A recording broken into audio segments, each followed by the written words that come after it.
Shut up. Is that your foot I keep kicking? No, it must be this thing. I'm Cam. I'm Matt. And we're back with the Hollywood Hack. I'm Dr. Seuss, that rhymed.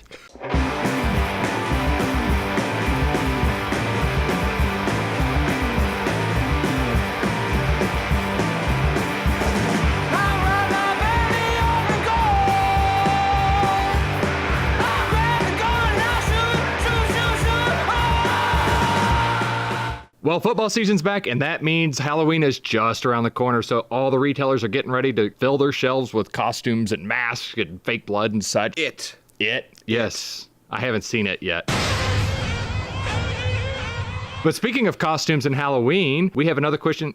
A question? And we have a question from Kimber. With costuming being so expensive during production, how do you handle that during a low-budget film? All right, Kimber, thanks so much for sending that question. And we have 3 hacks for you on saving money in your wardrobe department for a low and no budget film. Hack number 1, check out your local theater. You'd be surprised how many theaters are willing to donate or rent at low cost some of their costumes. And this is probably getting into the more specific things, a lot of World War II costumes and sailors, things like that. If it's something very specific, that's a great place to check out that's gonna look authentic without breaking the bank. The money's not here.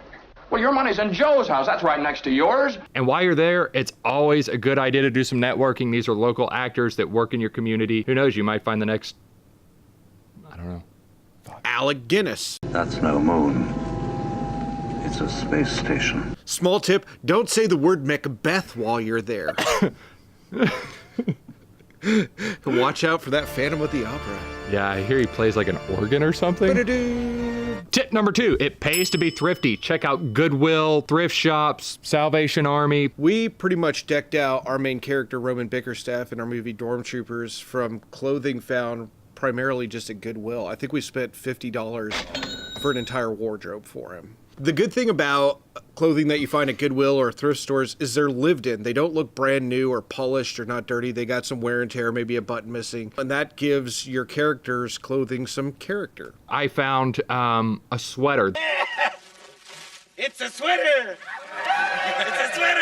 It had a little owl on it and everything. It was like $6 at a local thrift store. Probably would have cost $65 at Urban Outfitters. We bring this point up because a lot of people just completely discount going to look at thrift stores because they think all the clothing is just going to be junk, and that's not the case. We pretty much done wardrobe for all the films except for maybe Theoria through thrift stores. Check them out. There's a lot of them around town. God, you have no idea what town I'm even in. But check out your local thrift stores. They're everywhere. You have no idea what you can uncover. We found a copy of Dr. Strangelove at one. Animals could be bred and slaughtered. I think I paid 50 cents for it. Side tip, wash the used clothes before you give them to your actor. They'll get a rash. Tip number 3, use what you have. Talk to your actors, tell them what you're looking for, tell them what you need, because guess what? They already have an entire wardrobe that fits them. When we did a film called Elevator Affair, I had the main actress bring an assortment of clothes with her. And we settled on this one dress at the very end where when she walked in backwards, it looked like a heart, so it fit the scene just perfectly. On Nora Noir, we had several actresses lay out clothing and outfits they had and take pictures and send them, and we kind of walked through what we were looking for, and they had several outfits that worked. Being able to tap into what's already there and what's already usable can definitely save a few bucks. Don't need to go to the tailor then. Sometimes costumes are just an overlooked aspect of filmmaking. With a no and low budget film, sometimes you're more concerned with other things, but it can go a long way to have good costuming, especially if you're doing sci-fi or a Western. You want to have good, authentic looking costumes. Be creative. Search around on Amazon, post on Facebook, Craigslist, wherever you can. Oftentimes other filmmakers or other costume designers are out there and willing to help and donate what they have, their resources to help your project. Your costume says a lot about your character, what they're going through, what their struggles are, and who they are as a person. So put detail into it, put thought into it, and come up with a great costume that's going to reflect your character and your story.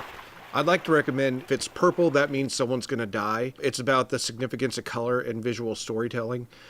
Really compelling book that will help you make better choices in terms of the colors your characters wear that give sort of a subtle psychological undertone to them and add a little depth to your story.